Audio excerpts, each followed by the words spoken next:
Bago ko po simulan ang aking kwentong ibabahagi, nais ko munang bumati ng mapagpalang araw sa ating butihing narrator na si Kalakbay at sa lahat ng mga nakikinig sa channel na ito.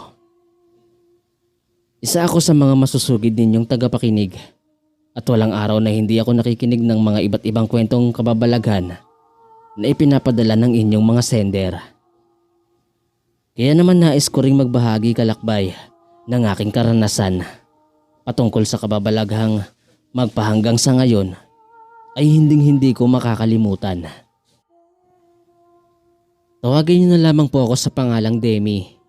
Nakatira dito sa tungko ng San Jose del Monte, Bulacan, kasama ang aking pamilya. Nagtatrabaho ako sa isang plantang paggawaan ng mga semento. Hindi ko nababanggitin kung saan sa Bulacan ako nagtatrabaho, Kalakbay, dahil hindi naman dito naganap ang pangyayaring ibabahagi ko sa inyo, kundi naganap ito sa lalawigan ng Guimeras, kung saan naninirahan ang mga magulang ng aking ama. Nagsimula ang karanasan kong ito taong 1987 at ang edad ko ng mga panahong ito ay 17 taong gulang pa lang ako. Kaunting paliwanag ko lang, mga Kalakbay, bago ko umpisahang ikwento ang aking nakakatakot na karanasan upang hindi kayo maguluhan. Nung bata pa ako ay nakatira kami ng aking pamilya sa lugar sa Maynila. Sa Maynila kasi ako ipinanganak at doon na rin nakapag-aral hanggang sa sekundarya.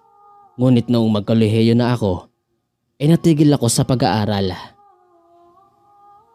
Masaya naman kaming naninirahan noon, Kalakbay.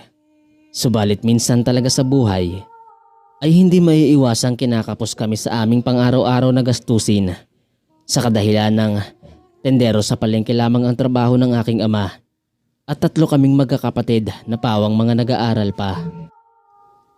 Hanggang sa dumating nga ang panahong palagi na kaming kinakapos at saktong pantawid gutom na lang namin ang kinikitang pera ng aking ama. Minsan pa ay hindi na talaga yun sumasapat sa amin, kung kaya naman ay parati na silang nag-aaway ng aking ina. Nataon pang ng mga panahong yun ay nagkaroon ng sakit ang aking ina na tuberculosis dahil sa pagiging labandera nito. Nagsimula na nga itong karanasan ko noong magdesisyon ng aking ama na manirahan na lamang kami sa probinsya nila dahil sa nakatanggap ng telegrama ang aking ama mula sa kabaryo ng aking lolo. Sa kadahilan ng ibinalita nito na mahina na at matanda na raw ang mga magulang ng aking ama at kailangan ng mga ito ng katuwang sa buhay. Kaya naman nakapagdesisyon siya na sila na lang ng aking ina ang mag-aalaga sa mga magulang ni tatay. Narinig kong tinanong ng aking ina ang aking ama nang minsang mag-usap sila sa labas ng bahay kinagabihan habang nagkakape, kung talaga daw bang uuwi kami sa probinsya ng mga magulang ni tatay. Napabuntong hininga naman ng aking ama at nagwikang kailangan nilang umuwi dahil sa nakikita naman umano ng aking ina na naghihikahos na kami sa buhay. Yung kinikitang pera kasi ng aking ama ay kulang na kulang pa sa pang-araw-araw namin. Idagdag pang nangungupahan pa kami ng bahay. Kailangan nating mag-ipon ng pera para sa susunod na martikula ng mga anak natin. Kung nandito lang kasi tayo sa Maynila ay ganito lang ang magiging buhay natin palagi. Paano tayo makakaipon ito? May sakit ka pa. Paano kita maipagagamot kung ang kinikita ko ay kulang na kulang pa sa pagkain natin? Pangungumbinsing wika ng aking ama. Dagdag pa niyang wika ay hindi na rin namin kailangang mamroblema ng pagkain dahil may maliit na pagmamay-aring palayan at bukirin ang mga magulang nito. At yun ang pagkukuhaan namin ng pagkain. Sa totoo lang kasi, Kalakbay, ay laking Maynila ang aking ina. Kaya naman hindi siya sanay na manirahan sa probinsya. Kaya naman nahihirapan siyang kumbinsihin ng aking ama. Nung kami naman ang tinanong ng aking ama kung papayag ba kaming umuwi sa probinsya nila, ay nagwika ang kapatid kong kung ano ang desisyon ng aking ina ay ganoon na rin kami. Mga anak, tulungan niyo naman akong kumbinsihin ng nanay niyo sa probinsya na lang tayo manirahan. Para naman kahit papaano ay mabawas-bawasan ang hirap na nararanasan natin ngayon. Isa pa'y para sa susunod na taon ay makapag-aral na kayo. Wika ng aming ama. Sinabi naman namin ng mga kapatid kong susubukan naming kumbinsihin si nanay. Tama rin naman si tatay sa sinasabi niya. Mas makabubuti nga sa amin ang umuwi sa probinsya. Dahil nakikita ko sa kanyang nahihirapan na rin siya sa buhay sa Maynila. Pero tinitiis niya, maibigay lang ang pangangailangan namin. Hindi naman naglaon ay nakumbinsi nga namin si nanay na sa probinsya na manirahan at baka sakaling gumaling na ang kanyang sakit dahil sa makakalanghap na siya ng sariwang hangin doon. Noong sumang-ayon na nga ang aking ina, ay agad na kaming bumiyahe papuntang probinsya ng aking ama. Medyo may kahabaan din ang biyahe namin at nung makarating na nga kami sa sentro ng probinsya ni tatay, ay akala ko'y malapit na kami sa bahay ng mga magulang niya. Ngunit sumakay pa kami ng habal-habal na motor at bumiyahe ulit. Nasa tingin ko ay mahigit 1 oras yon patungo sa sitio nila.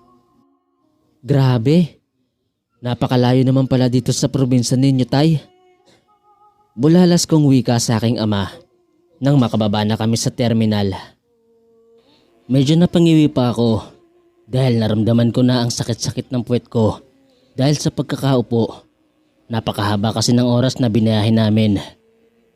At nang papasok nga kami sa sitio ng mga magulang ni tatay, ay lubak-lubak pa ang kalsadang dinaraanan namin. Halatang hindi pa laging nadadalaw ng mga konsehales ng barangay.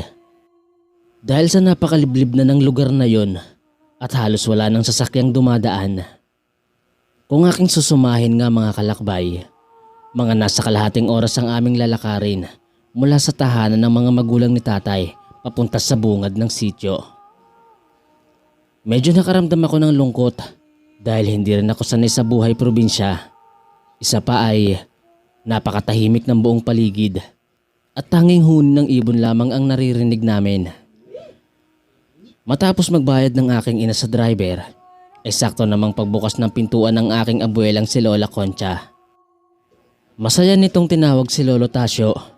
Magmadali na din umanong lumabas dahil dumating na kami. Pagkalabas nga ni Lolo, ay masaya itong sinalubong kami at nagwikang, Ay halina kayo. Pumasok na kayo sa loob ng bahay at maghahanda na ang lola ninyo ng makakain nyo. Saad ni Lolo Tasio at niluwagan ang pagkakabukas ng pintuan ng bahay. Binuhat ko naman ang mga bag na dala namin at ipinasok na nga sa loob ng bahay. Siya nga pala kalakbay. Masasabi kong tipikal na bahay lamang po ng taong naninirahan sa probinsya ang bahay ng mga magulang ni tatay. Yun po bang nakataas sa lupa ang sahig? Kawayan ng haligi at ang sahig nito. May silong sa ilalim ng bahay at yun ang nagsisilbing kusina nila. Dahil doon kami kumakain at nagluluto. Doon din kami naghuhugas ng pinagkainan. Ang bubungan naman ay gawa lamang sa pawid. Kaagad nang naghanda ng pagkain si Lola Concha at pagkatapos ay tinawag kami nito at kakain na umano. Halina kayo at kakain na tayo. Mabuti naman at hindi kayo inabot ng dilim sa daan. Napakadelikado na kasi ngayon dito sa lugar natin. Wika pa ni Lolo Tasio. Napakunot noon naman ng aking ama at nagwikang hindi naman. Dahil medyo may kabilisan ding magpatakbo ng sasakyan ang driver na sinasakyan namin. Bakit niyo naman po nasabing delikado na dito sa lugar natin, tay? Tanong muli ng aking ama nang nasa hapagkainan na kami. Hay naku anak. Marami na ang mga kababalagang nangyayari dito sa lugar natin. Kaya kayong mga apo, mag-iingat kayo palagi ha. Huwag kayong basta-bastang nakikipag-usap dyan sa kung kani-kanino. Baka mamaya ay mapapaano pa kayo. Wika pa ni Lolo Tasio. Sinabi naman ng aking inang huwag mag-alala sina Lola Concha at Lolo Tasio dahil hindi naman kami mahilig lumabas ng bahay. Isa pa ay hindi rin kami sanay na makipag-usap lalo na kung hindi namin kilala. Opo tay, nasanay po kasi ang mga batang sa loob ng bahay na mamalagi kapag galing sa eskwelahan. Segundang wika ng ama ko. Habang kumakain nga kami sa pagkainan, ay doon ko napansing matikas pa ang pangangatawan ni Lolo Tasyo. At sa tingin ko naman ay hindi siya ganoon katandaan. Sa katunayan nga'y hindi niyo mapaghahalata ang 90 anyos na siya. Inisip ko na lang na kaya siguro ganoon ang pangangatawan ni Lolo Tasyo dahil sa puro masusustansya ang kanilang kinakain ni Lola Concha kahit na matatanda na sila.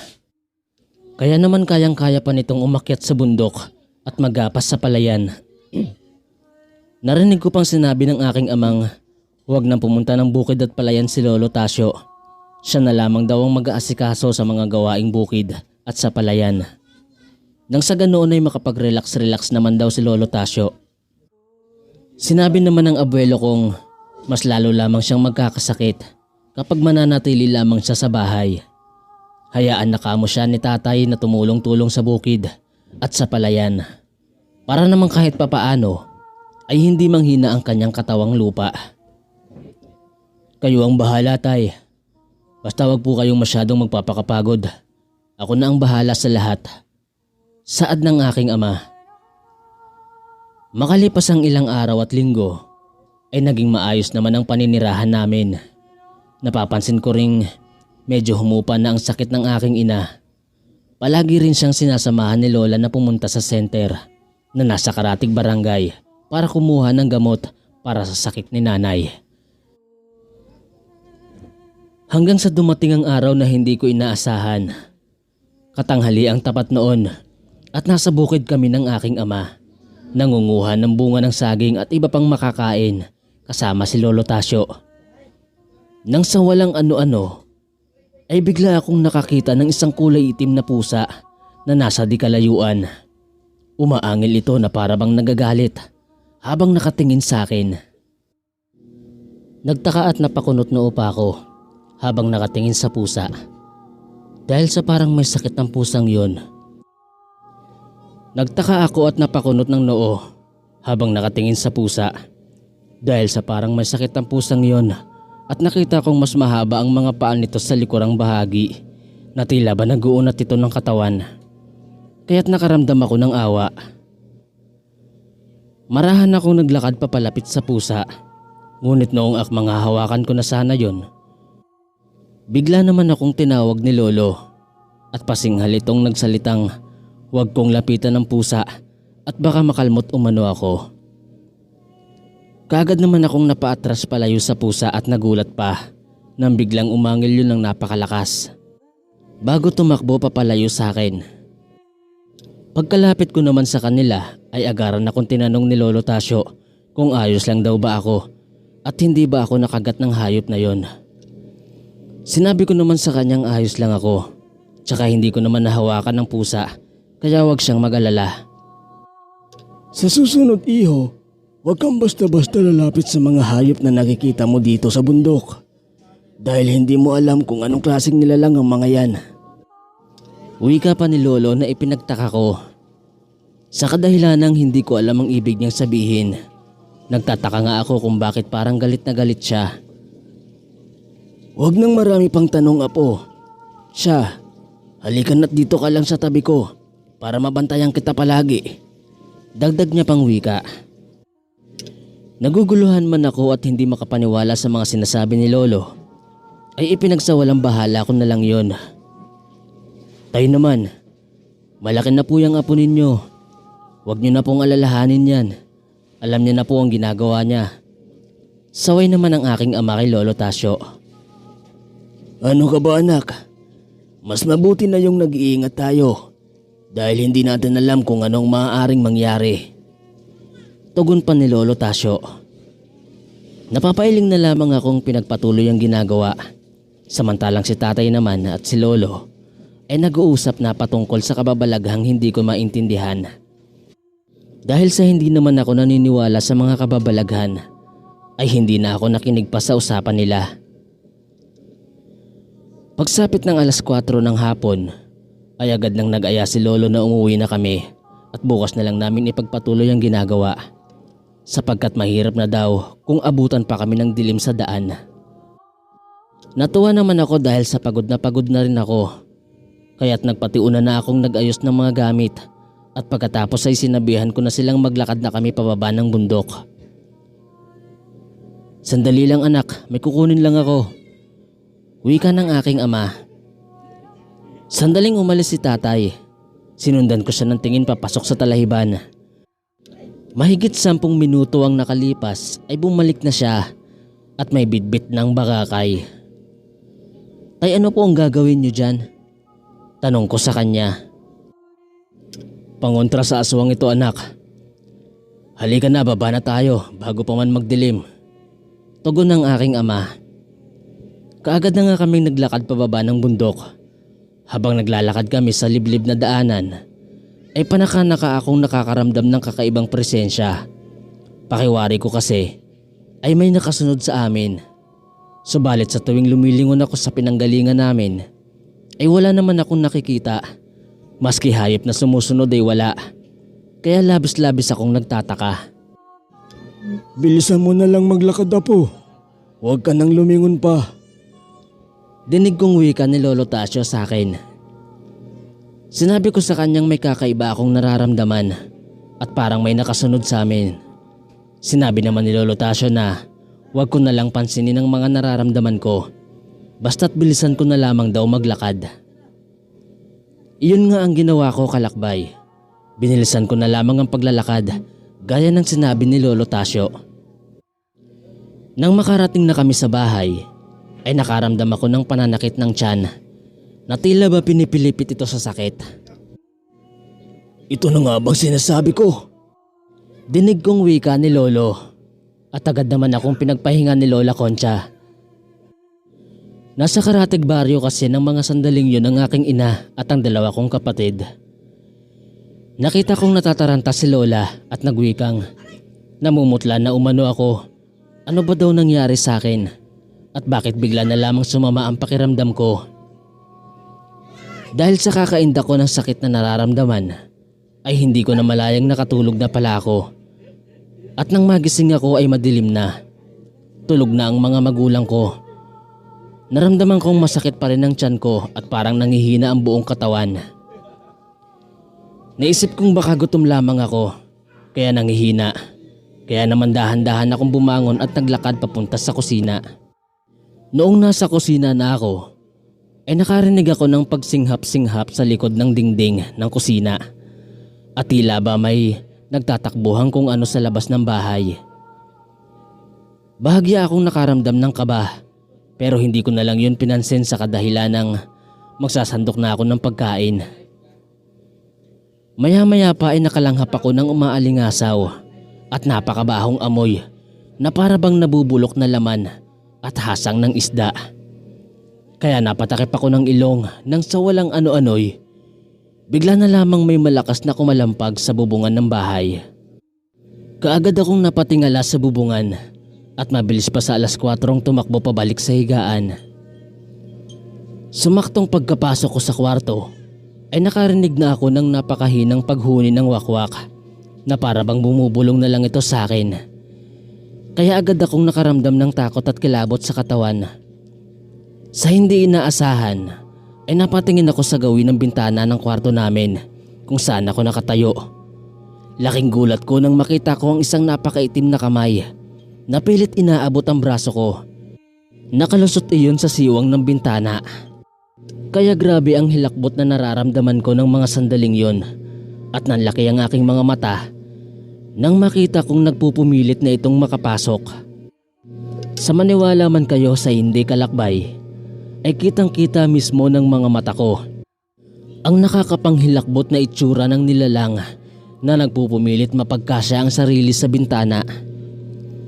Mapupula ang mga mata nito at may napakapangit na mukha na para bang punong-puno ng langis at ang uso nitong parang uso ng asong nabiak. Amoy na amoy ko rin sa kanya nagmumula ang amoy na parang nabubulok na isda. Saglit pa akong napaistatwa sa nakita ko. Maya-maya pa ay di ko na malayang naabot na pala nito ang braso ko at mahigpit niyang hinawakan. Kasunod nun ay ang malakas na paghatak sa akin, kung kaya malakas akong napasigaw. Tay, tulong! Tulungan niyo ako! Halos maputol na ang litid ko sa leeg sa lakas ng pagkakasigaw ko. Ilang sandali pa, bigla na lamang may lumatay na pamalo sa braso ng aswang at nakita kong si Lolo Tasyo yun. Hinahataw niya ng paulit-ulit ang braso ng aswang para bitawan ako nito. Nakamuntikan pang ikaputol ng braso ng aswang. Dinig na dinig ko ang malakas na pag-angil ng aswang dahil sa sakit nitong naramdaman. At kitang-kita ko pa ang pagtulo ng dugo nito mula sa braso. Nang mabitiwan niya na nga ako, ay bahagyang gumuhit pa sa braso ko ang mahahaba niyang kuko. Kung kaya naman ay napangiwi na lamang ako dahil sa sakit na nararamdaman ko. Noon ngang tignan ko ang braso ko, ay may 3 mahahabang sugat yon na para bang sinugatan ng kutsilyo. Kaagad akong napahawak sa braso sapagkat nakita ko na ang sunod-sunod na pagtulo ng dugo. Lintik kang aswang ka. Ang apo ko pa talaga ang napagdiskitahan mo. Tignan natin kung maibabalik mo pa yung braso mo. Galit na wika ni Lolo Tasyo. Dahil sa takot ko, napahawak na lamang ako sa aking ina na sa mga oras na yon ay nakatayo na sa may pintuan. Hindi ko na alam kung ano ang gagawin ko. Nakita kong mabilis na tumalon na parang pusa ang aswang at kumaripas ng takbo. Sige, tumakbo kang aswang. Hanggat gusto mo. Dahil sisiguraduhin kong hindi kita lulubayan hanggat hindi kita napapatay. Sigaw ni Lolo Tasyo at kaagad nang tumakbo palabas ng bahay. Narinig ko naman ang boses ng aking ama na nasa gilid lang pala ito ng aming bahay at hinahanap ang aswang. Nagkakagulo na rin sila Lola at ang mga kapatid ko sa oras na yon dahil sa nangyayari. Sa hapdi at kirot ng sugat ko sa braso ay napapangiwi na lang ako. Inalalayan ako ng aking ina paupo sa upuan naming kawayan. Inutusan pa ng aking ina ang kapatid kong ilapit ng maigi ang ilaw upang makita niya ng maayos ang sugat ko. Nang mga panahong yun mga kalakbay, ay gasera lang ang gamit naming pang ilaw sa bahay. Nang makita naman ni Lola ang sugat ko gawa ng kalmot ng aswang, ay napapailing-iling na lang ito at nagwikang, wag na wag lang talagang magpapakita sa kanya ang aswang na yon dahil hindi siya manggigiming katayin nito na parang manok na ginilitan ng leeg. Tinanong naman ako ng aking ina kung masakit pa ba ang sugat ko. Napatango na lang ako. Hindi pa rin ako makapagsalita ng mga oras na yon dahil sa kaba at pagkabigla ko. Maya-maya pa ay nakita kong bumakas ang pinto ng bahay at pumasok na ang ama ko at si Lolo Tasyo na hinihingal at pawis na pawis. Nakita kong basang-basa ang damit ng aking ama at maging ang ulo nito ay basang-basa na akala mo'y bagong ligo. Sinabi ni tatay sa amin na hinabol niya ang aswang at naabutan niya ito sa may ilog at nagpambuno sila sa tubig. Mabuti na lamang at mababaw lang yun kaya't hindi siya nahirapan. Sabi pa niya, nataga niya daw sa likuran ng aswang at napagtanto niyang matandang lalaki ito.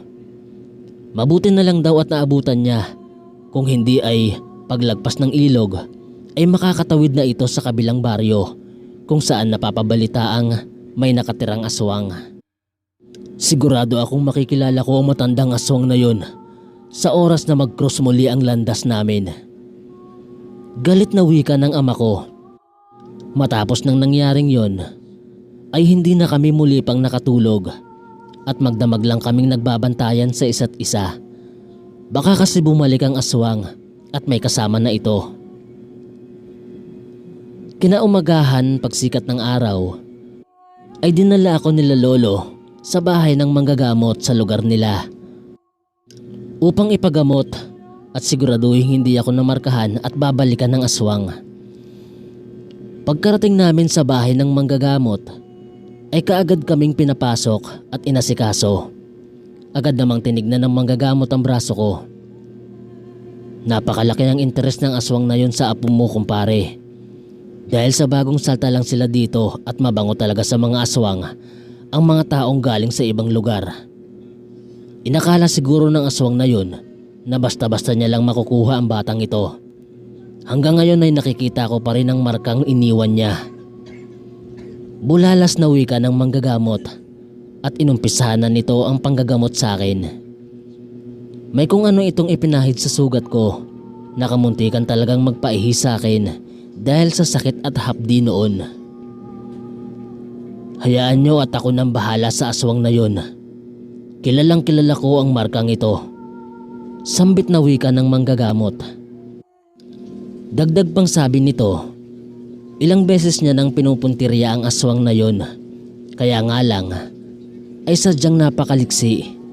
Dahil sa kahit anong gawin niyang hulihin ito, ay hindi niya maabot-abutan.